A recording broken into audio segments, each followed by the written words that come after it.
IVF ఒక అధునాతన సంతానోత్పత్తి చికిత్స. అనేక దంపతులకు తల్లిదండ్రులు కావాలనే వారి కలను నెరవేర్చుకోవడానికి సహాయపడుతుంది. ఈ రోజే ఓఎస్ఎస్ ఫర్టిలిటీని సందర్శించండి. అమెరికా షార్ట్ సెల్లర్ సంస్థ హిండెన్బర్గ్ రీసెర్చ్ తాజా ఆరోపణలు మరొకసారి అదానీ గ్రూప్ స్టాక్స్ ను కుదిపేశాయి. ఈసారి అదానీ గ్రూప్ సంస్థలను నేరుగా లక్ష్యంగా చేసుకోనప్పటికీ గతంలో చేసిన ఆరోపణలకు కొనసాగింపుగా ఈసారి సెబీ చీఫ్ ను ఈ వ్యవహారంలోకి లాగింది హిండెన్బర్గ్. దీంతో అదానీ గ్రూప్ స్టాక్స్ పై మదుపర్లు అప్రమత్తంగా వ్యవహరిస్తుండటంతో ఆ గ్రూప్ కంపెనీల షేర్లన్నీ నష్టాల్లో కొనసాగుతున్నాయి. అదానీ గ్రూప్ కంపెనీలకు చెందిన షేర్లు ఏకంగా 7% నష్టాలను చవిచూశాయి.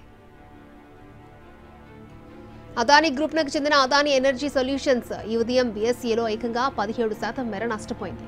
Adani Total Gas 13.39%, NDTV 11%, Adani Power 10.94% చొప్పున నష్టపోయారు.